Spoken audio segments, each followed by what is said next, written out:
Hey everybody, welcome to Phil in the Food. I'm Tony. I've got a really special episode for you today. We're covering searing once again. The whole idea is to get you really locked in on that technique, and it's gonna look a lot like our seared shishitos that we did a couple episodes back. And that's because no matter whether you're searing shishitos or Cajun style local rockfish like we're gonna do today, it's basically the same technique. So stay tuned and check out how we do our fish.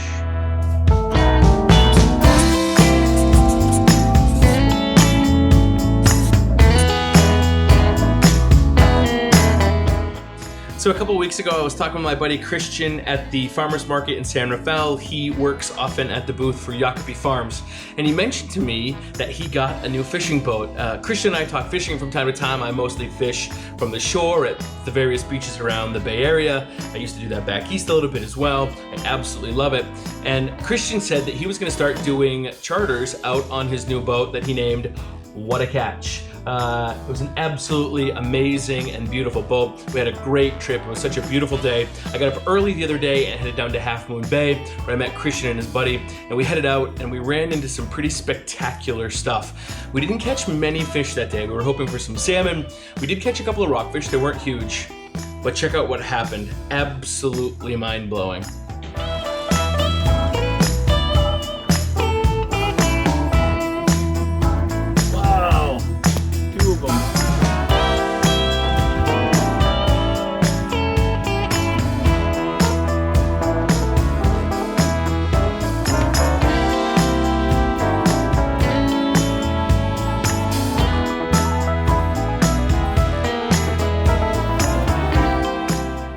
How amazing is that, huh?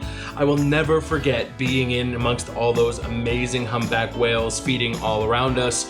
Christian was freaking out. There was so much bait in the water. We were destined to catch salmon, and of course we didn't catch any. And that was okay. I will never forget that experience my entire life. I also will never forget throwing up for an entire day, even when there was nothing in the tank. Throwing up and throwing up and throwing up. I used to answer the question, do you get seasick, with no. I now officially have to change my answer. But that doesn't matter. We caught some beautiful rockfish, and rockfish is one of my absolute favorites. It's very similar to snapper that we used to cook with a lot when I was in Florida. It's a lean whitefish, and today I thought would be best to go back over searing with you. And one of the coolest techniques out there is gonna be blackening.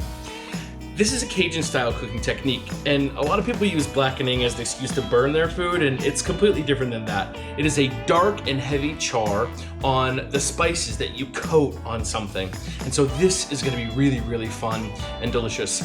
Let me show you what we got for ingredients today. Let's start going through and putting our seasoning on.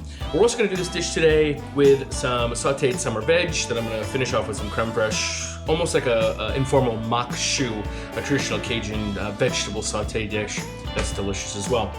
So what do we got? Let's take a look. All right, so we've got this beautiful fish here. And again, this rockfish is so delicious and wonderful, very, very lean. And there are lots of types of rockfish here in California. Again, if you can get your hands on snapper on the East Coast, that's great. Any whitefish will do though. This would be a great recipe with thinner fillets of halibut, sole, flounder, any of that's gonna work just great. Step one to making a blackened fish dish is to make the blackened seasoning. I tend to buy this really cheap and inexpensive and kind of ubiquitous Creole seasoning, but I like to doctor it up. And here's what I put in it. So we're gonna start with a couple of tablespoons, maybe a quarter cup of our Creole seasoning here. This has got a little bit of heat to it, and that's how I like it. I don't like too much spice, and so I'm gonna start with a couple tablespoons, and I'm just eyeballing this. Now this brand of Creole seasoning already has salt in it, so you gotta be really careful if you're buying blackened seasonings. Make sure you're reading the ingredients, because these often are making the air spicy already. Whew. I'm gonna add just a little extra cumin in there as well. I love that little cumin flavor. Now, Cajun spice does not typically have a lot of cumin in it. I just like that flavor profile. So just a little dab will do you, maybe a half a teaspoon there. Same with ground coriander. One of my favorite flavor profiles, nice and citrusy, really, really delicious. And I got these in bulk over in Berkeley at Berkeley Bowl. So I love that place. You ever been to Berkeley Bowl? That place is awesome. I'm sure if you got a great spice shop around you, make sure you're not buying spices in too big of a volume. You should have spices for about 6 months, and then they're going to start losing their flavor profile, especially ground spices. As you increase the surface area, those volatile oils that provide you all the flavor, they really evaporate. And so light makes them go rancid. You don't want to buy more than what you need for 6 months. These were only a couple of bucks for each of these bags of spices, and they didn't have anything smaller. I bought the smallest that I could. Once again, it's still just me. If you think that joke is getting old, trust me. Me too.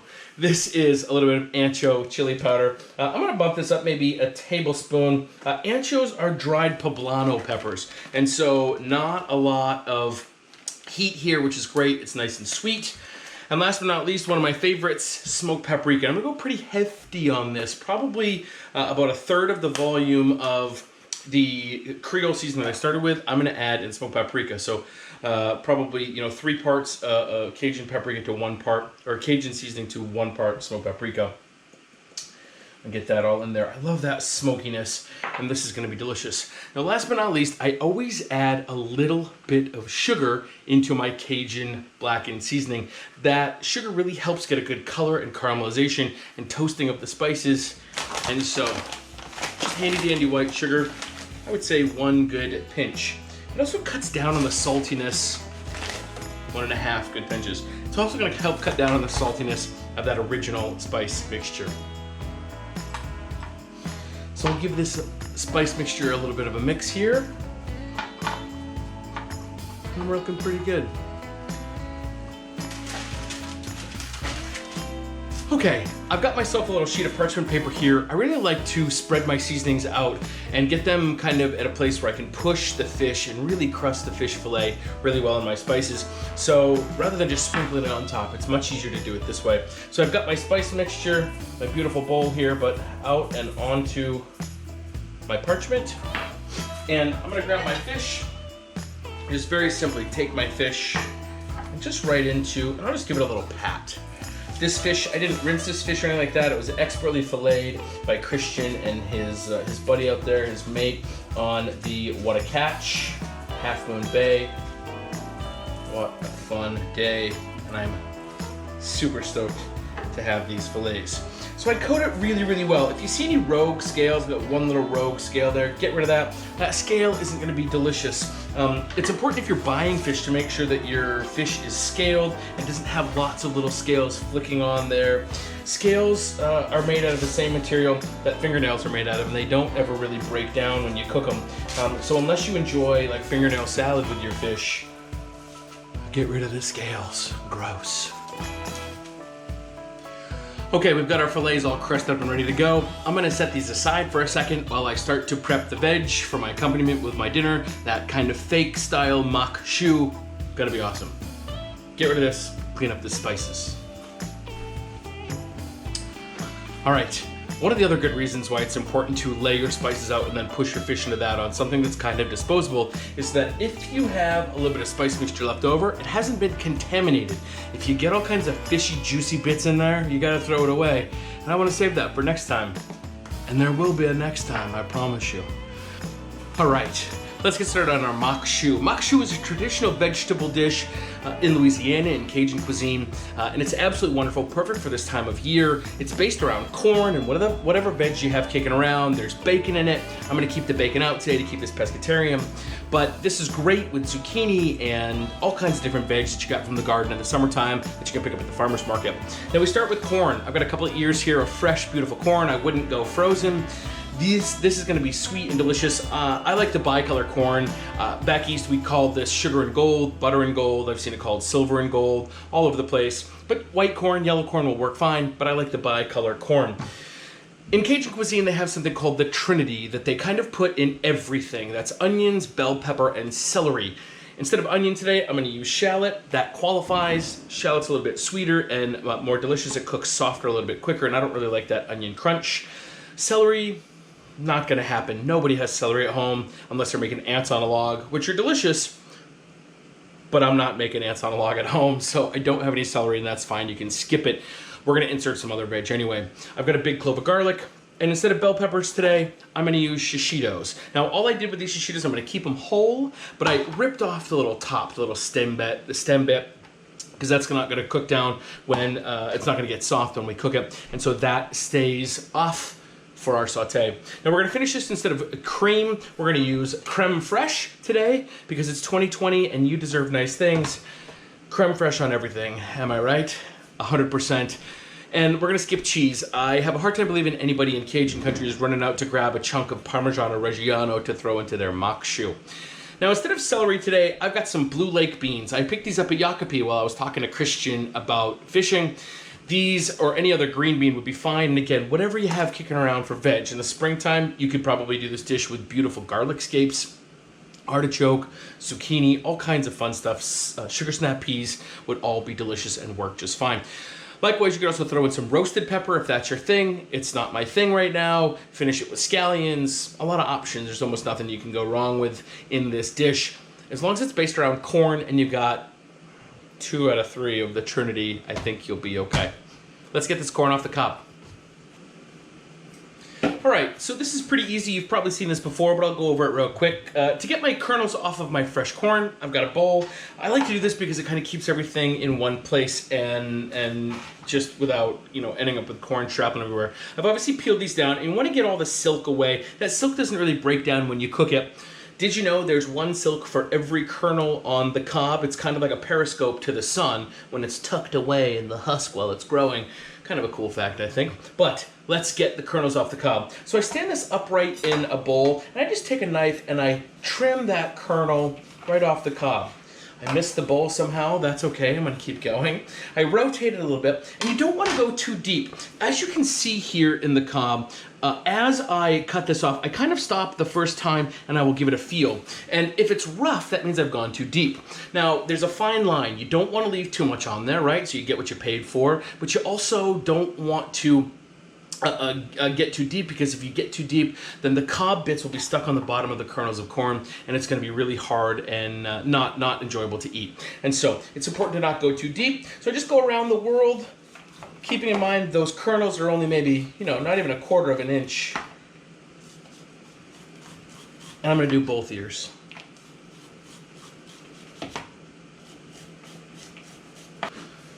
Okay, so my corn is good. Time for some shallots. I'm just gonna slice these thin across the grain. I've got my garlic here as well, and just nice thin slices.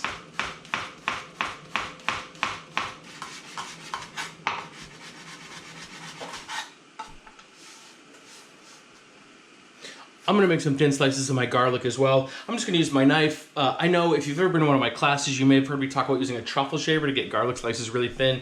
I don't need to be that refined. It's just for me at home. If you've got guests coming, you wanna make it really, really special, then feel free to bust out the truffle shaver and get it really thin and equal. It's gonna cook about the same rate as the shallots anyway, so I'm just gonna kinda let it rip.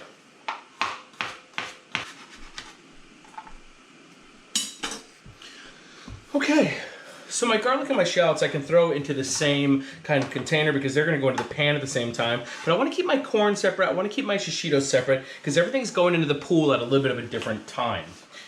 It's important to note that this is going to be the same technique as searing, and you may hear people call it sauteing, but this is really a higher heat than a saute, and I've really got to go higher heat because of the moisture that's in my corn. If I started only saute technique, I'm never going to get that color, so I really got to get the pan cranked to hot and cranking hot. Also, we're going to get a little bit of char like we did on our shishitos a couple episodes ago. I want to get that same amount of char on these today as well, and so now my green beans, I have already blanched these green beans. And that's because you can't straight saute raw green beans. And Americans tend to love their green beans undercooked. And so if you like them super crunchy, then you probably can get away with just sauteing them. That's not me. I worked in the UK where they taught me how to cook green beans the right way. If you have a green bean, it should squeak on your teeth, but be sweet and delicious. You'll never release all that sweetness unless you have blanched it properly. These don't have enough moisture on their own to just saute and be tender and wonderful, and so you gotta kind of help it along. So I cook these in boiling salted water about 2.5 minutes. I pull them out, I shock them in an ice water bath, and then I just cut them down into little lengths. And these will go into my saute pan and they'll be perfect. Now again, if you like them a little bit more crunchy, then you'll be fine to just kind of go in raw and that's okay. But it's just one of those veg for me, much like cauliflower, that I've always got to blanch before I apply a dry heat cooking technique like searing, sauteing, or roasting. So I've got that squared away. And I think that's pretty much it. Are we ready? Let's head to the stove. All right, I've got out my prep up here at the stove and I'm ready to go. I've got 2 pans on. I've got a cast iron pan that I've got on low heat, preheating for when I'm ready to sear my blackened rockfish. And I've also got a nonstick saute pan. This is probably a 10-inch nonstick saute pan that I'm gonna do my Maque Choux in. I'm gonna do my Maque Choux first because it's gonna be easier to hold that one warm while I cook my fish than it would be to cook my fish fully through and then keep it warm overcooking it while I worked on my veg. And I think the veg is going to take a little bit longer in the long run anyway. And so here we go. I'm going to start just like we did for our shishitos with just a touch of neutral oil in the pan. And I want to bring that to the smoke point. I've preheated it, and so you can see it's kind of smoking already. I'm going to turn my fan on. I hope you can hear me. We'll put it on low. That should be okay. All right, so I've got this rolling on here. I'm gonna start with my shishitos, and these go in just to get some good color, and then we're gonna kind of throw a bunch of other stuff in there as well. You can hear that pop and sizzle. That's what we're looking for.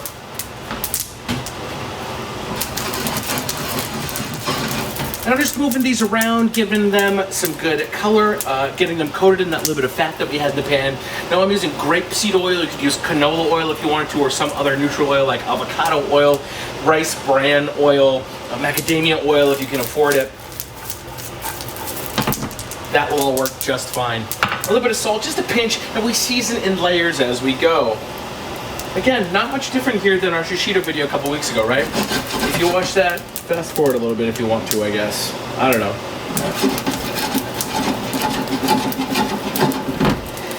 Now we're gonna leave these shishitos in the pan while we get everything else in there. So I'm gonna go in with my garlic and my shallots. A little bit more oil as I add these. Some of that oil will have evaporated off as smoke when I'm doing my shishitos. So I just need a little bit more garlic and shallots in. And this all goes quite quickly. Now, the reason this isn't a saute is because I'm going really balls to the wall, high heat here in gaining color. As this sits, it's gonna soften a little bit, and that's really where it's gonna kind of reach that final texture that I'm looking for. You could simply saute this, but the problem is the corn. There's so much water in the corn that it's really gonna drop the temperature of the pan. And if I wanna get some color on that corn, I gotta be cranked really, really high. And so sauteing is not gonna do it. So sauteing would be like maybe cooking on 8.5 out of 10. Searing, I gotta be at the 10 out of 10 to really get it cranked.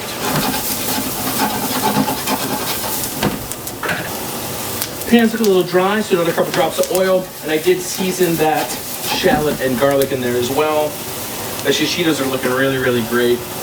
Now keep in mind our green beans are already cooked, these Blue Lake beans, and so these just need to be warmed through and get a little bit of color on them. And so those are gonna go in just after the corn, once I'm starting to pick up some color on that corn. Now my shallots and my garlic are starting to pick up some color. I don't want to burn them. They've got a lot of sugar in them. So in with the corn. But that's going to drop the temperature of the pan, and so it's going to protect that shallot and that garlic a little bit, also while it's picking up a little bit of its color on its own.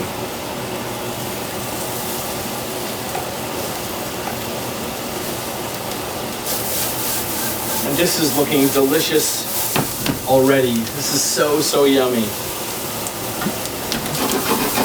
Once I've got some color on the corn, into my green beans, another 90 seconds or so. And again, if your pan looks a little dry, like the bottom of my pan here I don't see any fat and no oil, I'm just gonna add just a couple drops at a time. You need very little. It's just to help lubricate the process here, and really that fat helps conduct heat on the surface of the food, concentrating the color, and that's important.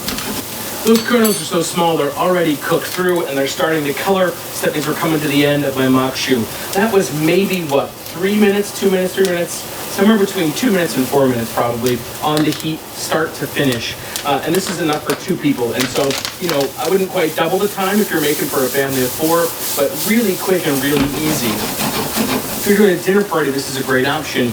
Get all your veg cut ahead of time, and then last minute, just pull it all together. All right, so my corn has got good color. Everything is coloring nicely. My corn, you can start to hear it popping in the background. I'm gonna add some creme fraiche. I'm gonna add, this is an 8-ounce container. I'm probably gonna add half of an 8-ounce container. All right, so now that that creme fraiche is all melted down and nice, I'm gonna just push my pan off the heat and set that off to the side. I'm gonna grab my cast iron pan and drag this over for my rockfish. We are mere minutes away from eating. This is gonna be so yummy. What a catch!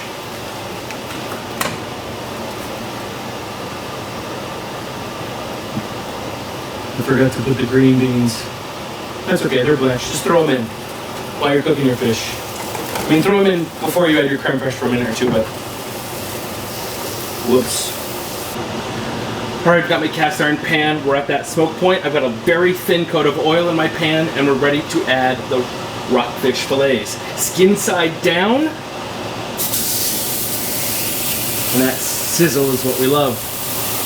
Now make sure you're flipping your fish with a fish spatula, not a pair of tongs, especially a nice white flaky fish like this rockfish. If you had salmon or swordfish, you might get away with flipping it with a pair of tongs. They're a little bit more meaty, but in general it's a good rule. They have fish spatulas for a reason. They call them fish spatulas for a reason. Get yourself a nice thin fish spatula. So you can start to see this is cooking through from the top. I start to see white around the edges here. I'm going to give this a quick flip. That tells me that we're 50-60% of the way cooked through. Oh, look at that. Nothing is burned. You can see there's really good char on my spices there, and the fish is really cooking through nicely. This is in a good spot.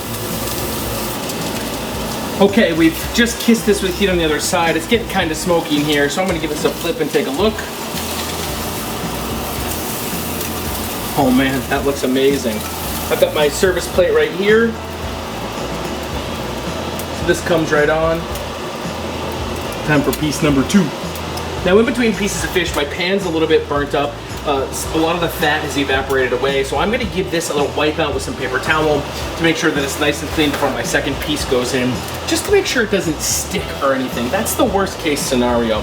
So be careful doing this. Obviously it's a hot pan, but a little wipe with paper towel, a little bit more oil, and we'll be good to go. This second piece is almost done. Let's give it a quick flip. Beautiful.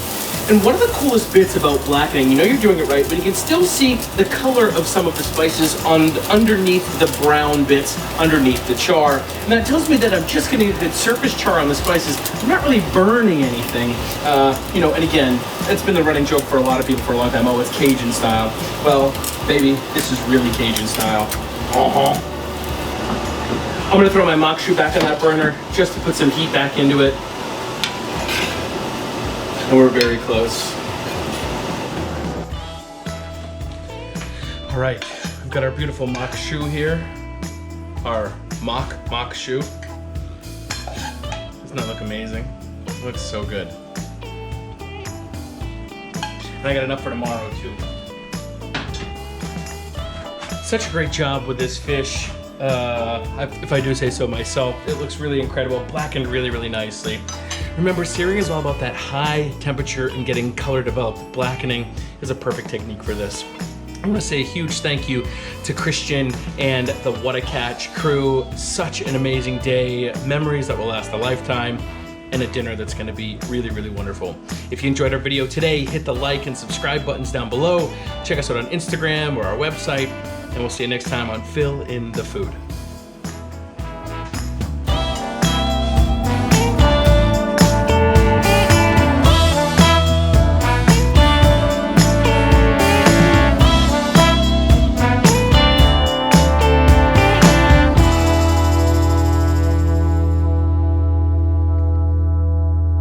So this is a very quick process, so have everything nice and close by. Well, it's too hot. It's definitely going to set off my smoke alarm.